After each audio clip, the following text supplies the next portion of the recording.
2024 के लिए चुनाव में इंडिया गठबंधन के लिए कौन सी पार्टी सबसे बड़ी मुश्किल खड़ी कर सकती है? हालांकि ऐसा कहा जा सकता है कि इंडिया गठबंधन के लिए एनडीए यानी भारतीय जनता पार्टी मुश्किल खड़ी कर सकती है, लेकिन हम तीसरी तस्वीर दिखाना चाहते हैं। दो तस्वीर के अलावा एक तस्वीर और है जहां पर उस पार्टी ने सबसे ज्यादा मेहनत करना शुरू कर दिया है। उम्मीदवारों को लाने के लिए अपने बैनर तले खड़ा करने की कोशिश कर दी है और लोगों से मुलाकात का जो सिलसिला है वो जारी है। भारतीय जनता पार्टी को ये कहा जाए कि वो इंडिया गठबंधन के खिलाफ अपना उम्मीदवार देगी, लेकिन इंडिया और एनडीए दोनों के लिए सियासी मुश्किल कौन सी पार्टी बनने वाली है, इस बात का खुलासा हम कर दें कि दरअसल ऑल इंडिया मजलिस-ए इत्तेहादुल मुस्लिमीन यानी असदुद्दीन अवैसी की पार्टी का बिहार में सियासी प्रभाव है। पिछले विधानसभा चुनाव में 5 विधायक उनके जीत के आए थे, लेकिन बदकिस्मती से 4 इस वक्त छोड़कर के एनडीए में शामिल हो गए और वाहिद उनके विधायक हैं जो पार्टी के प्रदेश अध्यक्ष भी हैं, अख्तरुल ईमान। वो लगातार मेहनत कर रहे हैं। उनकी पार्टी में जो युवा के अध्यक्ष हैं आदिल हसन, वो भी लगातार मेहनत कर रहे हैं, लेकिन उनमें जो तस्वीर बयां कर रही है, बताया जा रहा है कि बिहार लोकसभा चुनाव में 10 सीटें ऐसी है जहां से असदुद्दीन अवैसी की पार्टी के उम्मीदवार खड़े होंगे और वो 10 सीटें लगभग मुसलमानों को अपनी तरफ लाने का जो प्रयास होगा। पहली सीट है किशनगंज। अख्तरुल ईमान का दावा है कि वो वहां से चुनाव लड़ेंगे और वो दावा करते हैं कि हम चुनाव इस बार जीत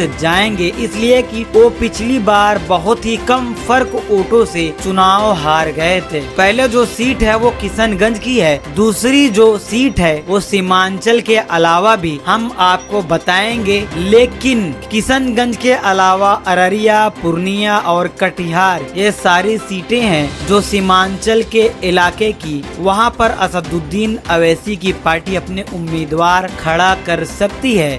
इसके अलावा मिथिलांचल भी कई सीटों पर उनका दावा है, जिसमें दरभंगा जहां मुसलमान की बड़ी संख्या है, वहां से भी असदुद्दीन अवैसी की पार्टी अपना उम्मीदवार उतारने के फिराक में है। इसके अलावा शिवहर लोकसभा सीट पर कई नेताओं की नजर है। उस नजर पर एक असदुद्दीन अवैसी की पार्टी के उम्मीदवार की भी है। उसके अलावा बेतिया में भी उनकी नजर है। उसके बाद मधुबनी का भी एक इलाका है जहां झंझारपुर जो लोकसभा सीट है, वहां से भी असदुद्दीन अवैसी की पार्टी के उम्मीदवार को खड़ा कर सकते हैं। इधर आ जाइए, गया में भी ये कहा जा सकता है कि असदुद्दीन अवैसी की पार्टी गया लोकसभा में भी अपना उम्मीदवार देगी और गोपालगंज सीवान पर भी असदुद्दीन अवैसी की पार्टी की नजर है, इसलिए कि पिछली बार गोपालगंज में उपचुनाव हुए थे विधानसभा के, तो यहाँ कहा जा रहा था कि असदुद्दीन अवैसी की पार्टी अगर वहाँ नहीं होती तो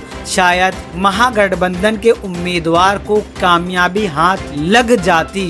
असदुद्दीन अवैसी की पार्टी के सूत्रों से ये बात सामने आई है कि गया में एक पूर्व एमपी वो असदुद्दीन अवैसी के संपर्क में है, हैदराबाद से वो कनेक्ट हैं, हो सकता है कि उन्हें उम्मीदवार बनाया जाए। इसके अलावा झंझारपुर में एक पूर्व एमएलसी है, उनसे भी बातचीत चल रही है और सिवान में भी एक ऐसे एमएलसी हैं जो असदुद्दीन अवैसी की पार्टी के संपर्क में हैं। असदुद्दीन अवैसी ने भी ये शर्त रखी है कि अगर मैडम हिना साहब चुनाव लड़ना चाहती हैं तो सिवान की सीट हम छोड़ देंगे। वहीं अवैसी ने कहा कि हमारी पार्टी से चुनाव लड़ती हैं तो उन्हें पूरा समर्थन हमारी पार्टी देगी। कुल मिलाकर 10 लोकसभा सीटें ऐसी हैं जहां पर असदुद्दीन अवैसी की निगाह है और अवैसी आएंगे पार्लियामेंट चुनाव के दौरान लोगों से अपील करेंगे कि आप हमारे फेवर में वोट करिए, इसलिए कि आरजेडी, जेडीयू और महागठबंधन के नेताओं ने हमें धोखा दिया है। मुस्लिम लीडरशिप को ये लोग उभरने नहीं देना चाहते हैं। ये नहीं चाहते हैं कि मुस्लिम नेता चुनकर वो विधानसभा परिषद पहुँचे, या लोकसभा या राज्यसभा जाएं, इसलिए कि इस बार हमें वोट करिए। तो इंडिया और एनडीए गठबंधन के लिए जो मुसीबत सबसे बड़ी बनने वाली है वो ये है कि असदुद्दीन अवैसी की पार्टी 10 लोकसभा सीटों पर चुनाव लड़ने का मन बना रही है, प्लान तैयार कर रही है और कई ऐसे आरजेडी, जेडीयू, कांग्रेस के पूर्व एमएलसी और पूर्व विधायक, पूर्व एमएलसी, पूर्व एमपी हैं जो असदुद्दीन अवैसी की पार्टी के संपर्क में है और वो इस फिराक में है कि अगर महागठबंधन से या एनडीए से टिकट नहीं मिलता है तो वो अवैसी की पतंग थाम लेंगे और 2024 के लोकसभा चुनाव में उसी